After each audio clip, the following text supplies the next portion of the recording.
I'm Ted Seides, and this is Private Equity Deals.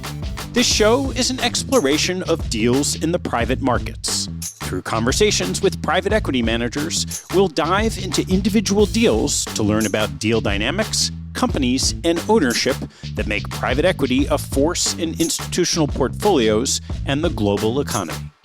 Season 1 of Private Equity Deals focused on owners you know.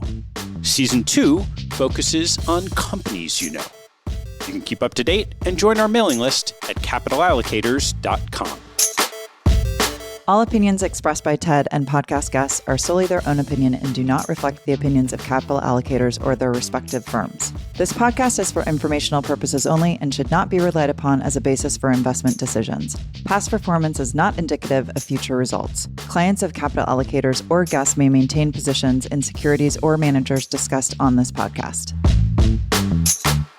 In the third episode of Season 2 of Private Equity Deals, David Shapiro discusses TaylorMade.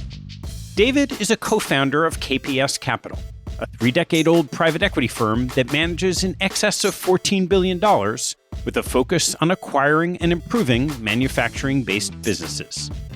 TaylorMade is one of the leading manufacturers of golf equipment and a familiar brand to golfers and fans of the game. Our conversation covers the history of TaylorMade, desired spin-off of the business from Adidas, prolonged and broken deal process, and KPS's winning the deal. We then turn to the steps KPS took to improve the business across its supply chain, product cycle, and marketing, and its decision to sell the business in 2021 after a complete turnaround. Please enjoy my conversation with David Shapiro discussing TaylorMade. David, great to see you. Nice to see you, Ted. Thanks for having me. So we're going to dive into this TaylorMade deal. Why don't we, for context, just give a little bit on KPS's background? KPS Capital Partners is a private equity fund focused on manufacturing. We only invest in companies that make a product. So that can be anything from a golf club or a golf ball or an auto part or a coil of steel. So the whole gamut of anything that gets made. So it's a pretty broad group, but it does fall into the industrial manufacturing sector always. Most of our deals lately have been what I would call corporate carve-outs, probably 2/3 of them. Our history is really in turnarounds and restructuring. So to go back a little bit, I'm one of the co-founders along with Mike Passeros and Gene Kalin, the K, the P, and the S. We started working together actually in 1991, and we had a restructuring advisory business. And then in 1997, after doing that restructuring work for about 5 or 6 years, we realized something that was really missing in that area, which was capital. There was a real market inefficiency. No private equity, no interesting kind of investors really wanted to play in that space other than what I'll call senior secured lenders. Wherever there's a lack of capital, there's probably going to be an opportunity. And we also felt that the manufacturing sector in the U.S., which was very much out of favor and kind of always is out of favor, I think, but certainly in the late 80s into the early 90s, our view was and continues to be that the U.S. is always going to have robust manufacturing. So there should be a lot of opportunities for us, and we'll have a relatively clear playing field because no other equity firms want to play there. Our strategy was invest in troubled manufacturing businesses and focus on controllable costs and things where we know we can make a difference. So don't count on revenue growth, don't count on market bailout, count on the things that you know that you can control. As we became more sophisticated or better at being private equity investors, we sort of expanded the universe of companies that we would look at. We went from what I would call strict focus on cost and controllable cost to starting to think a little bit more strategically. And what got us to that point was we would fix these troubled businesses and then we would just sell them because we're like, we're done. We did our job. We would sell them and then we would see what other people would do with those businesses. So we started thinking, okay, we're doing the hard work and they're doing the fun work. So in certain circumstances, why don't we marry those two together? And then also started expanding geographically outside of US and Canada to include Western Europe. We've learned a tremendous amount in 25 years. We all have a real passion for this work. It's been a lot of fun. Before we dive into TaylorMade, I'd love to ask you about the market for these manufacturing-based deals, particularly over the last decade and the last couple of years when so much has gone to capital light type businesses. What's happened in the environment for these types of deals? The one thing that continues to be true is there's just a limited pool of investors who are really interested in this sector. So that hasn't changed. What has changed is the way that the manufacturing sector in the US has stayed relevant and stayed robust is by technology. It used to be that you'd go to a steel mill and there'd be 10,000 people working there. Now you go to a steel mill that makes the same amount of steel and maybe there's 600 or 400 or something like that. So you have significant increases in productivity that have occurred, which is for the good of everyone. It really eliminates the most difficult and painful and in some ways unsafe jobs. So that's been a real positive. And it also allows for the average wages in those industries to go up fairly considerably, which has happened as well. But as far as the pricing, I don't think that that's moved so much. I think that there's certainly some, what I'll call subsectors that are more attractive to investors than others. Anything tied to electric vehicles was something that caught a lot of people's attention, and the multiples there started looking a lot like software multiples, which we weren't used to seeing or we're not used to seeing. Otherwise, I think what I'll call the good old manufacturing businesses in terms of overall valuations generally haven't moved dramatically the way some other valuations do. So let's talk about TaylorMade. What is this company? So TaylorMade is a golf equipment company, and that is really all it is. It makes it very, I think, simple to describe, which is they make golf clubs. Since it sounds so simple to say that, I got to at least divide golf clubs into a couple different types of golf clubs. So you have metal woods, which are drivers and fairway woods and hybrids and things of that sort. That's where TaylorMade really came into existence in the 1970s as one of the first companies to actually go from being an old school literal wood club to a metal wood. That is a big part, probably 35-40% of the business. Then there's irons, so good old-fashioned 3 irons through pitching wedges. There are wedges, so there's like 4 or 5 different types of wedges that you might have. And there are putters, obviously. And then there's golf balls. So those are the big categories, which everybody else would just say, oh, well, that's just golf stuff. And then some of the smaller categories are things like accessories, where they'll make gloves and hats and golf bags and things of that sort. That's been the TaylorMade business from the get-go.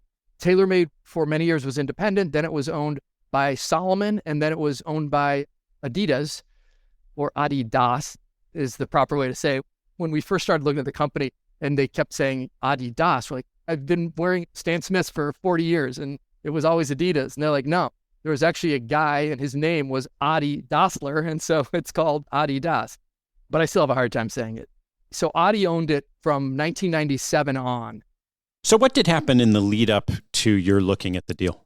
There was the go-go years of golf, if you will. You've got to look at one man to explain how that happened, which is Tiger Woods, and really changed the way everybody in the world perceived the game of golf. And it went from being a stodgy old man's game to something much more athletic and interesting.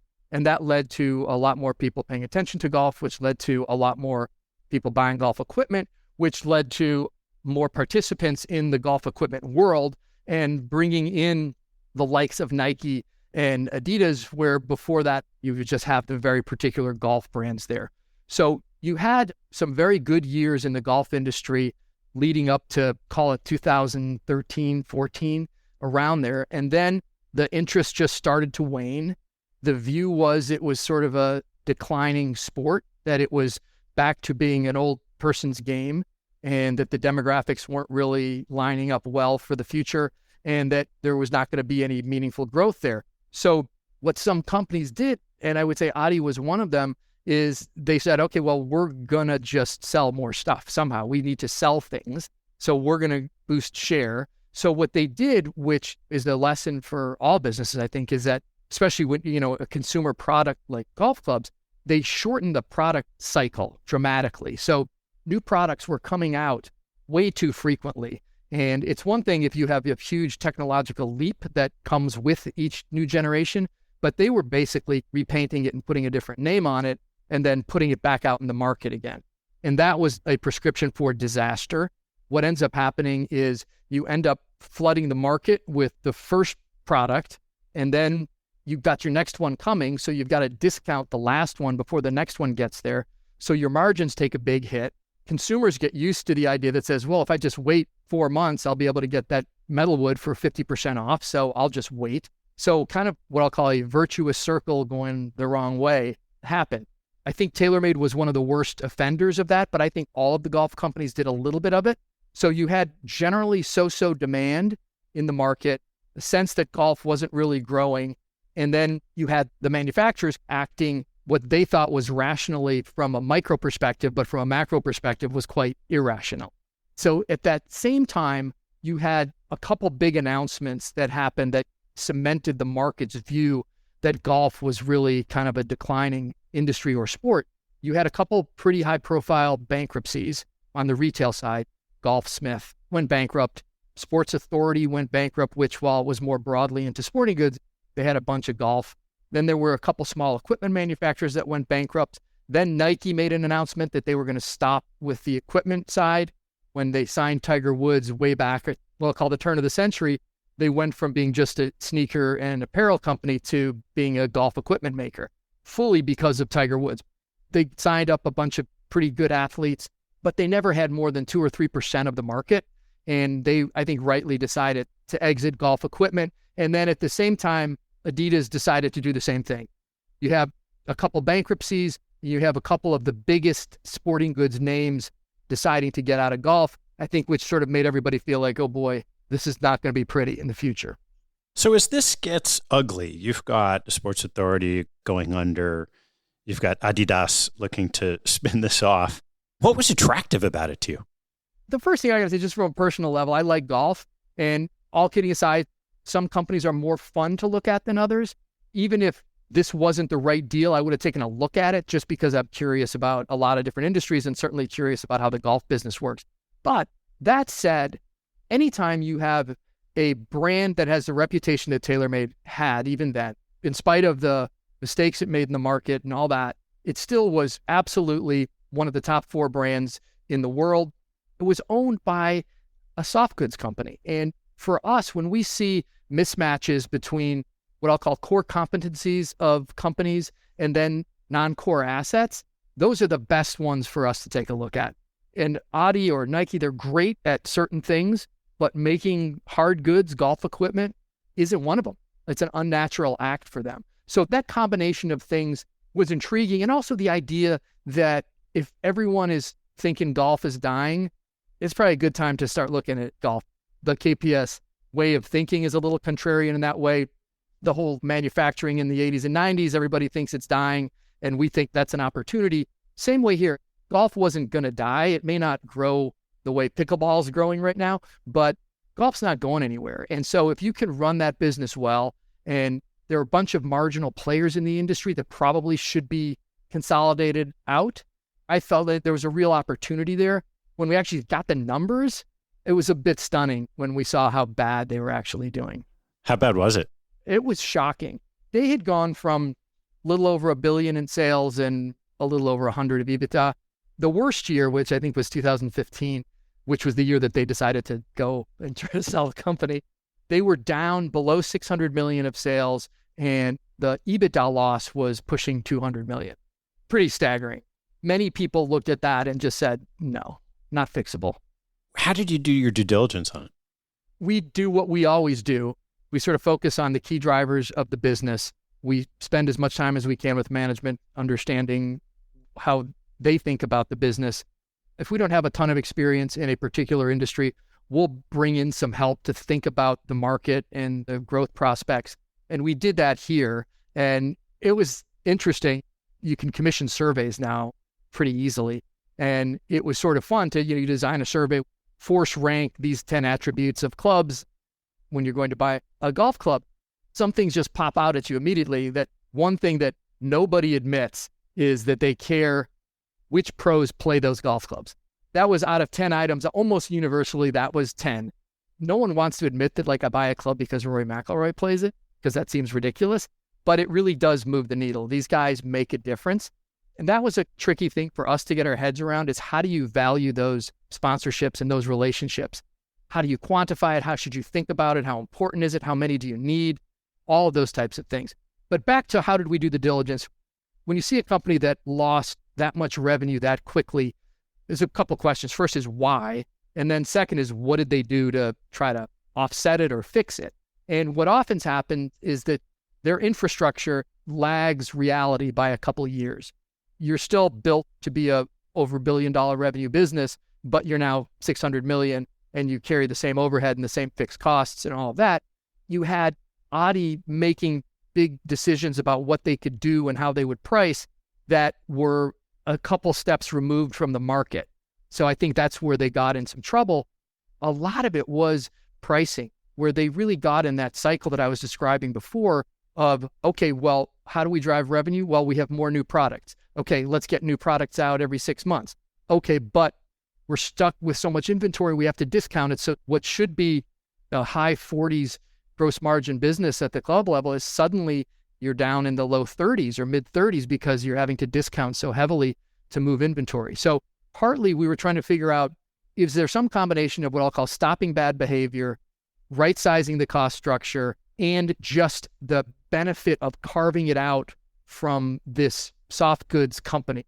Are those pieces going to be enough to turn this from a big money loser into something profitable that we can get a return out of? So that's where we focused our time. And how'd you get comfort with each of those three key issues? The big one was really the product cycle thing. The good news is that a guy named David Abelise, who had worked at TaylorMade earlier in his career, was brought back by Adi in 2015 to help rethink the business and then also to sell it. So David, although he had worked there in the past, wasn't what I would call burdened with the justification of bad decisions, which sometimes happen. If it was on my watch, I have to explain why I did that. And he was very much in the same mindset of, how do we do this? He's a very marketing-oriented guy, and I would say that we tend to be more what I'll call cost structure-oriented. And that combination was actually very good because he could temper some of our instincts in terms of reducing certain expenditures, and we would temper some of his instincts in terms of making significant expenditures. So it's actually a very good combination. A lot of stuff like that has to do with the quality of the information that you're getting. If you don't have good information flowing between your sales force and the market and your supply chain and the guys who are actually making the product, you're going to end up with weird imbalances that cause you to do bad things in the market. So part of it was really putting in place systems and structures where the information was flowing in the right way so that you were making ordering decisions from suppliers based on actual market feedback, as opposed to, hey, this is going to be a great launch. Let's order 10 million M5 drivers and hope for the best. If you improve the quality and the timing of information, it sort of puts you in a better position to make proper decisions.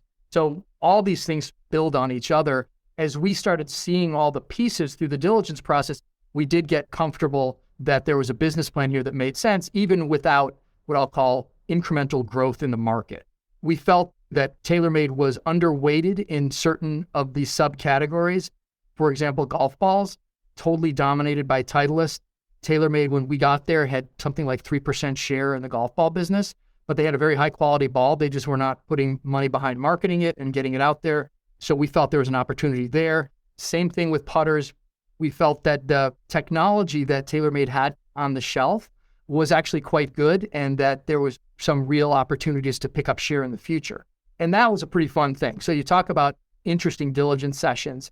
They were extremely sensitive about what point in the process they were going to essentially open the curtain and let us see what was in the cupboard for the future, because that is sort of the crown jewels. That was one of the all-time great presentations where you get to sit there and full day sort of walk through product line by product line, year by year, what those launches look like. TaylorMade just came out with their Stealth 2 metalwoods, the second generation of the Stealth family, and there's some technological improvements and so forth. As a consumer, you're like, wow, this is the state of the art. This is the best thing that there is. This is awesome. As the owner of that company, you know that there are 4 generations coming up behind it that are more technologically this, that, and the other thing. And we would always laugh because if you look back at all of the marketing for golf equipment companies, each time a new driver in particular comes out, it's like it goes farther, it goes farther. And on average, it gets the average guy an extra 7 yards. We're sort of laughing at some point. You're like, okay, well, that's been going on for 20 years. So that means that if you've got 7 yards each of 20 years, guys should be literally hitting the ball a mile right now. It's a fine line between there are actual for real improvements there, and then there's the marketing that obviously you put around it to make it appealing. You mentioned that Adidas went to sell this in 2015. But you didn't buy it until 2017. What was going on in those 2 years? It was wild. In the end, it all turned out for the better for us. We first heard about it at the end of 2015. Adi put out an announcement that they're considering strategic options for their golf business and what that means. So we got our antenna up. They hired Guggenheim Partners to do the sale process, and our coverage guy there spoke to us pretty early about it and gave us a heads up. And we said, absolutely, we're interested in hearing more about it. I think the confusing part for them was they weren't quite sure what they were selling. Are you selling this high quality, premium branded business? Are you selling a turnaround? Are you selling it with a management team? Are you trying to tuck it into some other kind of an enterprise? So they weren't quite sure who the target market was. They went very broadly. And when I say very broadly, I think they would have sent a book to anybody who asked, and they probably reached out. I know they reached out to well over 100 different buyers all over the world, because it's a global business. So the sense was golf is very big in Japan, it's very big in Korea, it's very big in European countries. So go everywhere. So they did that. And I think what ended up happening was they would get feedback throughout the process that made them feel like some party or someone was really excited about it. And then they would sort of focus on that party. So it was very much not your disciplined 3-step process where here's the book, send in an IOI. Okay, we'll take 10 of you into the next round, management presentation, boom, boom, boom. Next level bid due in a month and a half, and then we'll narrow it down to 2 people and move on. This went on for a year and a half. By the time they were in the market, it was probably early 2016. We were in and out a couple different times. We stayed pretty true in terms of our view on valuation and structure. Apparently, there were some parties out there that were kind of all over the place, and they would pursue them. And then at some point, there was a change in the CEOs of Adidas, and the new guy came in, and he's like, I just need to be done with this. I'm making money hand over fist in the apparel and footwear business. Yet every time I get on an analyst call, I'm talking about this golf equipment business that's kind of irrelevant to us overall, but it's losing money. So that's all they want to talk about. By the time he came in, the minds had focused on saying, we need to find a buyer who can actually execute, and let's get this done. There was a guy named Andy Tausig who was a former Lehman guy. He sort of had that early 80s banker feel to him. Andy had one of the lines I always remember as he was trying to talk us into doing this. He's like, you know what, David? You can't be $50 million too smart here. It's all going to work out. It's all going to be fine. Don't try to cut it too close. And in the end, he was actually right. What did the financials look like of the business when you bought it? Well, the good news of this thing lingering the way it did is under David's leadership, Abelys, who came in mid-2015, they started to stop doing some of the bad things, which really started to make a difference. If they'd lost close to $200 million in 2015, by the time you got to 2017, they were more like $50 million negative. That was good to see. Their first generation of their M series came out around that time, and it was very successful, sort of validated the technology and their marketing story that they would put behind it. We signed the deal with them in May of 2017, and then we closed in October.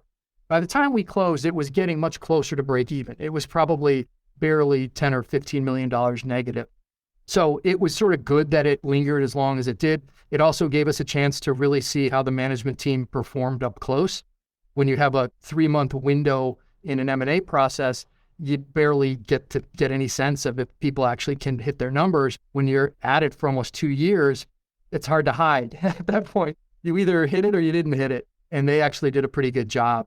So how do you think of pricing that deal? That's a great question because there were no earnings, right? Even on the asset side, I would describe it as an asset-light business. Most of the manufacturing is contracted with suppliers. They obviously have a headquarters. They did have a ball-making facility, and they obviously carry a bunch of working capital. The way that we thought about it was, okay, it's been losing a bunch of money, but when you normalize it for what we feel highly confident we can do, what does that stream of cash flow start to look like? And how should we think about valuation in light of that? We started coalescing around a number in the neighborhood of 400 million. The idea was we were purchasing this thing in the neighborhood of the working capital value. And importantly, you couldn't finance this business. There was obviously no cash flow, so there was no syndicated loan market. They did have inventory and receivables, so you could borrow some money on that. But we viewed that part of the capital structure as what I'll call working capital. So there's a big swing seasonally in this business. So you want to have a facility that allows you to breathe up and down. We went to Adi and said, okay, look, we'll put up X of equity here. And then the rest of it, you guys have to do. So you have to take a seller note back, and then we'll give you an earnout. And if we exceed certain measures in the forecast, then we'll pay out on the earnout. If not, you won't get that. And initially they didn't like that, and then they came around to it. So we put up $175 million of cash for the deal. Adi gave us about $100 million note, and then there was an earnout, and that was it. So at the end of that 2-year process, were you competing in that bid, or were you the last one standing? Oh, we were the last one standing. I like to think that they loved us. They wanted to sell it to us. I think the management team truly came around to really supporting our bid and enjoyed working with us.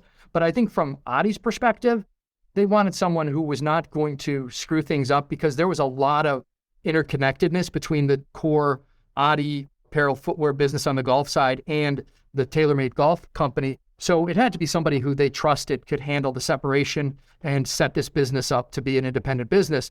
That was a key part of it. But I also think that, as we saw in the first year and a half of the process, it always felt like somebody from somewhere was about to throw $1 billion at them, and they would chase that $1 billion.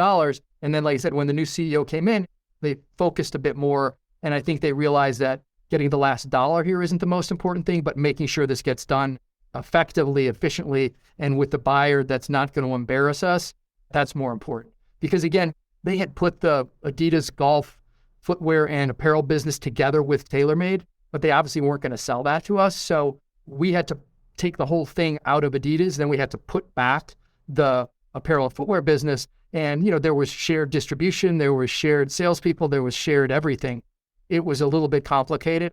In the end, we had something like close to 500 contracts that we had to manage through. Some of them were transition services. There were all the athlete contracts were shared contracts. So we had to split some of those things up and allocate how much Adi was paying him and how much TaylorMade was paying him and all that kind of stuff. So it was messy, and it took a long time to get it right. When we closed in October, our transition services ran for 18 months after that, where we had shared distribution and things of that sort. So once you bought the golf equipment business, there's a series of things you talked about. Maybe we can walk through of what you did, starting with that manufacturing supply chain expertise that you guys have. They had one manufacturing facility in South Carolina where they made balls, and then everything else was contracted out.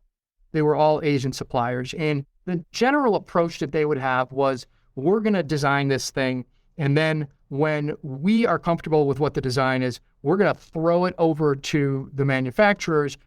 Then we're going to order 2 million of them, and then we're going to take delivery of them, and we're going to distribute them the way we want to distribute them.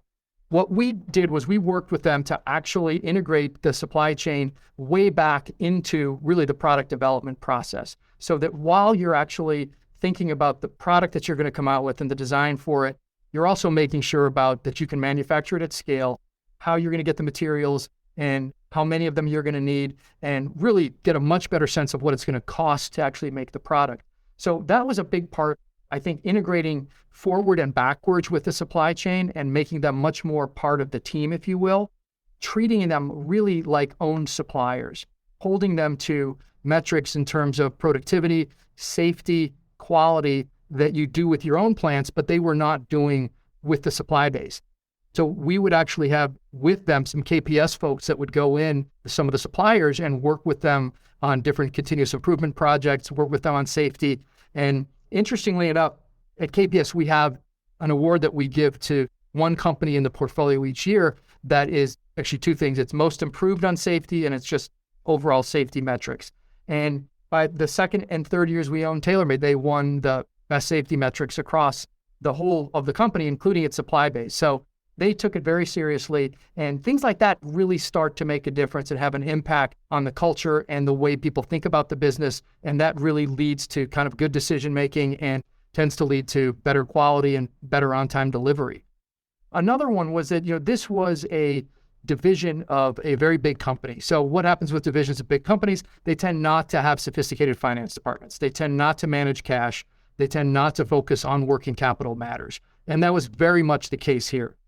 When they needed money, they pick up the phone and call Germany, and Germany would yell at them and send them money. What we needed was a real, true standalone finance department that was sophisticated and global. I mean, this is a company that half their sales are outside of North America, all over the world. So ultimately, we brought in a new CFO, and we really built de novo a very sophisticated tax function, cash management function, control function. We moved the cash conversion cycle up like 25 days in 2 years. So a big difference in terms of freeing up cash. And that's partly the people, but it's also getting the right systems in place. So again, you're carrying the right levels of inventory, as opposed to saying, I never want to be short on any kind of golf club, no matter what the SKU is. So I'm going to have a whole bunch of them. So they were always historically carrying way too much inventory. What did you and David do with that new product cycle that had been just too accelerated for the market? Just elongated it some. And the real pressure on it was, if you're going to come out, you need to prove that there's something about that club that makes it different enough that you can build a story around it, and that you're going to be able to engage consumers and get them to want to buy it. One was just extending it a bit, just time-wise. And then two was having the discipline to just make sure that you really are building a story around it. And I will say the TaylorMade guys are awesome storytellers. That's one of those areas where we looked at what they were doing in terms of the digital content and the stuff they were putting out in the media. And we're like, okay, we're not even going to touch this. We're going to watch it because it's fun to watch, but this is not something that we're going to add value to. We'll let you guys go do what you do there. You mentioned that the average golfer, even if they don't want to admit it, wants to play the clubs that the pro is playing, maybe the same thing with the ball. You mentioned the ball had just 3% market share. What did you do to try to drive volume growth or market share growth on both the clubs and the balls? At a base level, you'd have to have the product that you can tell the story behind. The product has to be good. You can't fake your way with smart marketing if the basic product is not really good. TaylorMade had, like I said, a stocked cupboard of technology coming out. The golf ball was a very good golf ball that they just never pushed. They never put their resources behind it. They'd always just sort of looked at Titleist and said, we can't compete. They have 55% market share in the segment of the ball world where you want to have it, and they have all the pros. And it's really kind of true that Pro V1s, which is Titleist's sort of flagship ball, even mediocre, lousy golfers who can't tell the difference, they're like, oh yeah, I have to have Pro V1. Part of it was, one, making sure we had the product, and then putting it out there in the right way and getting the players to talk about it and putting marketing money behind it. And again, developing the story, and then having the capacity to continue to make those balls and get them to market on time. One of the things that TaylorMade did fairly early, they had a couple big signings of athletes, obviously with Tiger and with Rory. Tiger didn't switch to the TaylorMade ball, but Rory McIlroy did. And in his first news conference, when he was explaining why he really focused on the ball, it was pretty impressive. He is so smooth. But the way that he did it was really brilliant in terms of, like, this is why I did this. This is the best ball. I'd been playing this other ball, and now gives you technical reasons why he liked it and things like that. We also signed Ricky Fowler for a ball contract, not the overall equipment contract, but just the ball. He has a huge following. And one of the things overall that we did was we took a look at the universe of marketing spend on athletes, and working with the management team completely flipped the approach. In prior years, they were very focused on what you would call driver count. So how many drivers are in play at the Waste Management tournament this week, and we want to be able to say we have the most. So they'll pay anybody, as long as they're in that tournament, they'll pay you to use that club. And so they had, I can't remember what the number was, they had like 400 or something like that under contract. And they weren't moving the needle. So what we did was said, no, we're going to reduce the spend in absolute terms, but more importantly, we're going to flip it to people who actually move the needle. And what we focused on, and the team at TaylorMade focused on, was really social media following. Instead of just saying who seems to have the biggest name or who's the biggest draw on TV, it's like, okay, who actually has the biggest audience on Instagram or Facebook or wherever it is? And let's focus on those guys, and then drive a lot of the material through them directly to consumers. That's had a big impact. So a lot of the dollars that TaylorMade ultimately spends really is content that gets pumped out through the social media of their athletes as opposed to just putting it on the Golf Channel or CBS or something like that. What were some of the other key initiatives that you did with the company during your period of ownership? A big one too was just the thinking about scale and marketing spend. When you own like a steel mill or something like that, you don't spend a lot of money on marketing.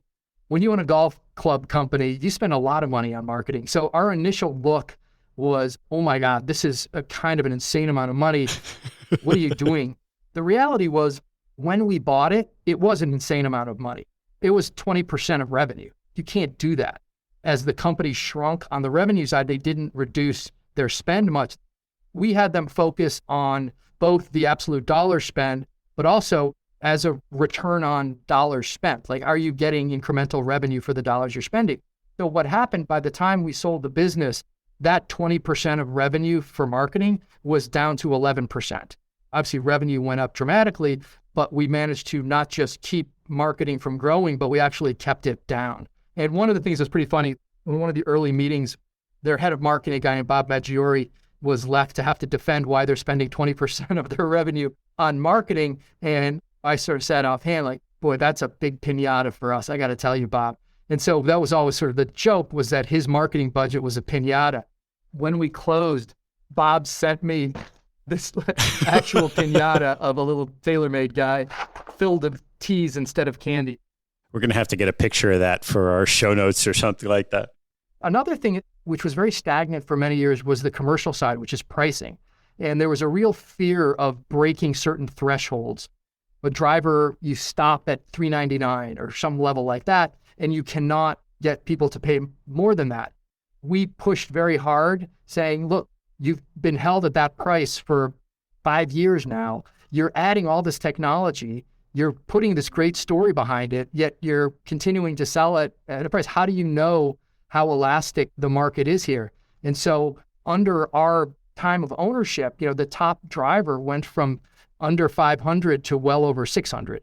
That's all margin right there. The key drivers was a combination of the discipline in terms of your product cycle and making sure that you're not discounting. So we probably picked up 10 margin points in terms of just reducing the discounting that had to happen because we had too much product in the system. That pricing, supply chain management, information flow, all really key foundational points of how this business became better. And then once you have those foundations right, we were able to again focus on building ball market share, focus on what we felt where we were underrepresented geographically. So we were powerful in North America, but we were underrepresented in Korea. So we started putting resources into Korea, into Japan, and started building the international business as well. And then the other thing was e-commerce, which was around 3% of sales when we got there and, was pushing 15% by the time we left.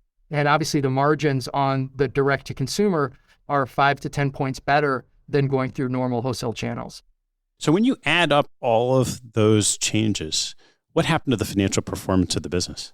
It changed dramatically. When we were selling, the EBITDA was pushing towards 200. 2015, it was somewhere in the minus 150 to 200 range. And then end of 2021, looking at 2022, you were positive 200. So a massive, massive change. The market flipped. And we haven't talked about the impact of COVID, which was not insignificant. So we went from, in March of 2020, we literally didn't sell anything. Everybody was absolute panic. March and April, I can't remember what the actual dollar number was, but the sales were shockingly low. So we were concerned about viability. And then suddenly everybody wanted to do outdoor sports and socially distanced sports and things of that sort. And we went from being nervous about, can we sell anything, to, oh my God, ramp up the supply chain. We need product, get product out as fast as you can. So there was a big pickup in 2020. And the question everybody obviously asks is, okay, well, does that sustain? And the answer is obviously that growth rate doesn't sustain, but the game of golf is in really good shape. And I think that there were a bunch of people who came back to golf during the pandemic who had left it, and others who had never played it, who said, you know what, this is actually a pretty great game, and it's kind of fun to be outside for 3-4 hours and walk around. And so I think there'll be a nice steady growth And the most interesting thing is that you had the baby boomers who are aging into retirement, which is when you have people playing the most golf. But at the same time, a whole new generation, because of, I think, COVID, was people in their 20s exposed to golf and will pick it up for the rest of their lives. And that's just good for the game. So you did this incredibly heavy lift over 4 years, completely turned around this business. And we don't want to say it this way, but now you had the opportunity to just ride some of that growth that you were talking about earlier, but you chose to sell the business. So what was the decision-making in going into selling? One is that we really try hard not to fall in love with our companies. We've become obviously very attached to the businesses, to the people. And particularly this one for me was a little bit of a passion thing with the game of golf, but we're also know what our jobs are here. And our jobs are to get the returns back to our investors at the right time. And the right time is always sooner is better. We looked at what was going on. We looked at where the numbers were. We looked at just historically how golf brands cycle a little bit. So 1 minute Callaway's on top, and then they ride it out for a couple of years, and then TaylorMade's up, then Titleist's up. Our view was by the time we were into 2021, TaylorMade had 3 really strong years, and the company was in great shape. The brand was in great shape. The products that were due to come out were really good. Our view was, let's not try to hold on to this too long. We've got a huge success here, and there should be real interest in the market for someone to buy this. So why don't we take it out? And so we did. We hired Morgan Stanley at the end of 2020 and went into the market in 2021. And what did you find when you went into the market? It was still very much in that, okay, COVID bump. What happened here? Is this all about COVID? Am I going to look like an idiot because in 2022, everything's just going to reverse? So you had a bunch of people who were cautious. I think you also had others who would look at what we paid for it and say, all right, these guys paid less than $400 million. And now I'm looking at what? So I think you had some people who didn't want to be on the other side of that kind of a trade. Just a little uncertainty about what was coming. So I would say that we didn't have as much intense interest as we hoped. We had a lot of initial interest. And then as we narrowed it down, there were only a couple parties that were really what I would call gung-ho on owning the asset. And so how'd you maximize the value of your sale in that process? But running a pretty disciplined process. And also, I was very much prepared if we didn't like where the value was coming out to hold the business longer. I mean, we had a recap proposal from our banker where we could have had a realized 4 times return just by doing a recap on it, and felt very confident that if we had to hold it, we could do just fine. So we were disciplined about that. And we managed to have a couple parties in the process who bumped up against each other. And at the end, we all felt very good as to where the value ended up. We haven't put out the actual numbers and are reluctant to do so, but they're out there. I just don't want to say them. It was a really good outcome for us. I think there were parties out there when we were looking at TaylorMade at the beginning who wondered what were we doing there? Like, why was KPS in there? These are the hardcore manufacturing guys. What are they doing in this branded business? They're going to get clobbered, or they're doing it just because they like golf or something like that. And so it was very satisfying to us to say, no, this was a good old-fashioned turnaround. And by the way, we've done a bunch of consumer businesses. And last time I checked, consumer products actually have to be made somewhere. They are manufacturers too. It's just a different end market. So very satisfying to us. It was funny. I had one guy who runs a private equity firm that looked at it, and he said, yeah, liked it, but I was afraid that if we did this, it would be perceived as a vanity project by our investors. It was such a mess that we just didn't want to take it on. I loved hearing that. And from our perspective, we felt that we had put together a business plan that if we, working with the management team, made the right moves, we could turn this into a very successful investment. And then it got turbocharged a bit by the strength in the market, which we obviously didn't anticipate. David, what was your biggest lesson learned from this deal? Know what you know and give space for the areas that you don't. And that's why I feel like working with the TaylorMade team, it was such an effective partnership where I looked at what they were doing on the marketing side and the product development side, right? Those are not things that we're going to naturally weigh in on. You could just say, oh, well, I know this, or I have an opinion about that. Our view was, no, you know what? These guys have proven to be really good at these types of things. So what we'll help them with are the areas where we can really be helpful. So we're not going to help them design a new golf club, but we're going to help them think about and put in place a process for product development that actually is way more efficient than what they're doing, and it's going to get product to market more quickly. So we sort of gave them their area and let them focus on that, and they completely were open to our input and advice on all the areas where we felt most competent and had the strongest opinions.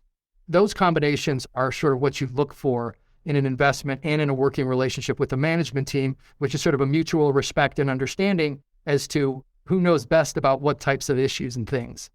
All right, David, one last question for you. What's your favorite aspect of private equity? I gotta be variety. I love this business. I can look at any business that makes something. It's just exciting to be able to look at that kind of variety of businesses, and also to feel like after doing this for 25 years, that we at KPS have sort of developed an approach to investing in these types of businesses that really has been proven to work and that is applicable, whether it's golf clubs or auto parts. It kind of works. I love that. And I love the aspect of working with different management teams, getting to know them well. And then also my partnership here has just been phenomenal over so many years of working with these people. It's family. The private equity business for me has been totally a life-changing and wonderful aspect. David, thanks so much for sharing this really fun and successful story at TaylorMade. My pleasure, Ted. Thanks for listening to the show. If you like what you heard, hop on our website at capitalallocators.com, where you can access past shows, join our mailing list, and sign up for premium content. Have a good one, and see you next time.